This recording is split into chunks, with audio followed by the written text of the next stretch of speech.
நன்றின்னு சொன்னாலே நமக்கு இதுதான் ஞாபகம் வரும். ஏன் சொல்லியிருக்காங்க?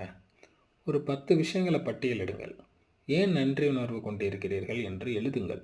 அந்த பட்டியலை மீண்டும் படித்து நன்றி நன்றி நன்றி என்று கூறுங்கள். அந்த ஆசீர்வாதங்களை ஒவ்வொன்றும் குறித்தும் உங்களால் முடிந்த அளவுக்கு நன்றியை உணருங்கள். உங்கள் மனதையும் உங்கள் கவனத்தையும் உங்கள் இதயத்தைச் சுற்றியிருக்கும் பகுதியில் குவியுங்கள். உங்கள் கண்களை மூடிக்கொண்டு உங்கள் மனதை உங்கள் இதயத்தின் மீது குவிக்கும்போது நன்றி என்ற அற்புதமான வார்த்தையை உங்கள் மனதில் கூறி பாருங்கள். 10 முதன்மையான விருப்பங்கள் அடங்கிய பட்டியலை எடுத்து இந்த விருப்பங்கள் ஒவ்வொன்றையும் படித்து கண்களை மூடிக்கொண்டு மனதை இதயத்தை சூழ்ந்துள்ள பகுதியில் குவித்து நன்றி என்ற வார்த்தையை கூறும்போது கடவுள் உங்களுக்காக அனைத்தையும் செய்து முடிப்பார்.